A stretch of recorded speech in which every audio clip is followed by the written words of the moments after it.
Halo, selamat berjumpa sahabat petani vanili. Teman-teman, tanaman vanili yang kita budidaya dalam tumbuh dan perkembangannya sangat membutuhkan tajar dan juga pohon pelindung untuk dijadikan naungan sehingga mampu menopang pertumbuhannya secara maksimal ya teman-teman.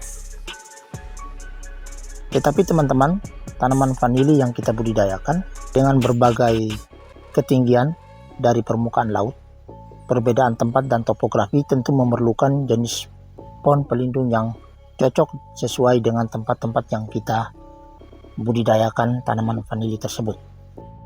Nah, kali ini teman-teman, saya akan mengulas sedikit dari pengalaman saya dan juga apa yang saya lihat dari sekitar kebun saya, yaitu kebun dari teman-teman saya di sekitar kebun saya. 4 jenis pohon pelindung yang cocok untuk dijadikan sebagai tajar dan sekaligus naungan untuk menopang pertumbuhan dan pemutaran sulur batang vanili ya teman-teman. Oke teman-teman, sebelum kita lanjut, jangan lupa like dan subscribe, dukung channel ini agar channel ini bisa berkembang. Komen jika memang apa yang saya bagikan ini masih kurang. Mungkin saya juga masih harus belajar dari teman-teman yang punya pengalaman lebih dari saya.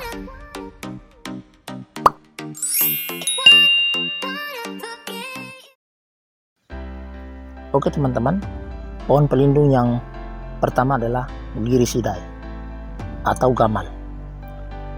Gamal ini teman-teman sudah menjadi primadona yang sudah pada umumnya dipakai sebagai tajar dan juga pohon pelindung untuk tanaman vanili, karena memang bisa dibentuk fitur-fitur atau cabang-cabangnya sehingga menjadi tempat pemutaran sulur dan juga sebagai naungan untuk tanaman vanili ya teman-teman.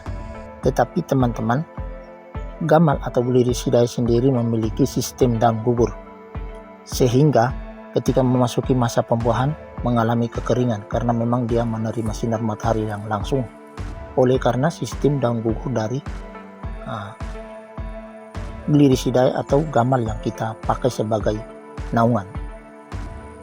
Jadi teman-teman, gamal atau Gliricidae ini saran saya dia lebih cocok untuk dijadikan sebagai naungan atau pohon pelindung pada daerah dengan ketinggian 400 meter sampai 700 meter lebih dari permukaan laut.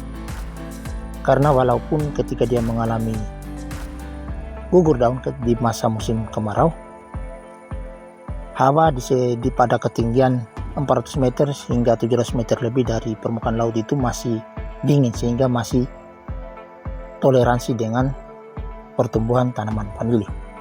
Jadi itu yang pertama teman-teman, gamal atau Gliricidae cocok untuk digunakan sebagai naungan tanaman vanili pada daerah ketinggian 400 meter dari permukaan laut hingga 700 meter lebih dari permukaan laut. Yang kedua adalah pohon waru. Mungkin di tempat teman-teman menyebut dengan nama lain, nanti saya kasih contohnya teman-teman.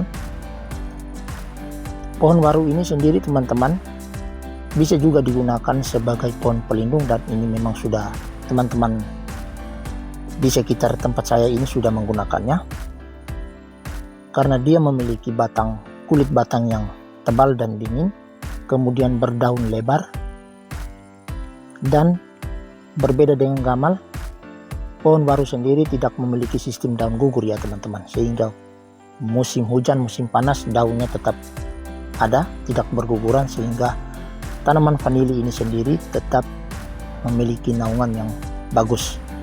Tinggal kita sendiri yang akan mengatur pemangkasannya.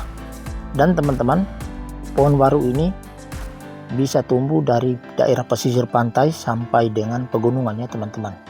Jadi pohon waru ini cocok digunakan jika teman-teman mau menanam vanili dengan daerah ketinggian misalnya dari 50 meter dari permukaan laut hingga lebih. Jadi teman-teman, pohon waru ini sangat cocok untuk daerah-daerah pesisir pantai atau dataran rendah ya teman-teman. Yang ketiga adalah teman-teman, pohon dadap. Sudah banyak digunakan oleh sebagian besar petani vanili dan juga petani lada ya teman-teman, karena dia memiliki cabang yang lebih lebar sehingga sangat cocok untuk kita jadikan penopang dan juga lebih memudahkan pemutaran sulur tanaman vanili dan tanaman lada. Tetapi tanaman dadap ini sendiri juga sama seperti gamal atau glyrisida, dia memiliki sistem gugur daun pada saat musim panas, sehingga tanaman dadap ini sendiri teman-teman cocok untuk kita jadikan naungan dan pelindung tanaman vanili, yaitu pada daerah dengan ketinggian 300 meter dari permukaan laut hingga 700 meter lebih dari permukaan laut. Dan yang keempat adalah teman-teman pohon bintaro. Pohon bintaro ini sendiri teman-teman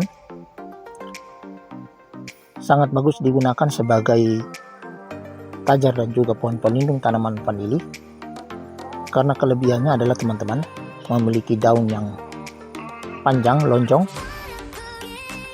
kulit batangnya tebal, memiliki batang yang melebar teman-teman, 4 cabang awal yang melebar.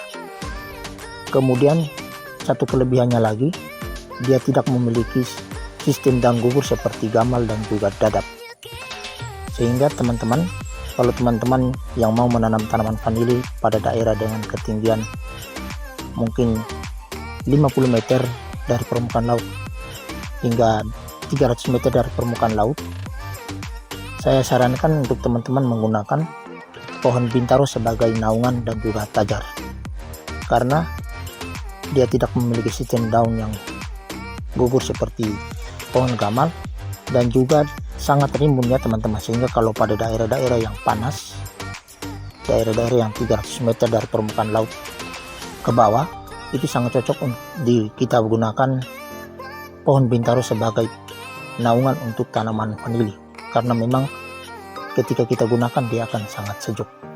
Oke teman-teman, sekian saja apa yang saya bagikan kali ini, semoga bermanfaat. Ini versi saya ya teman-teman. Teman-teman boleh memberikan komentar, mungkin saya juga harus belajar dari teman-teman yang punya pengalaman lebih dari saya.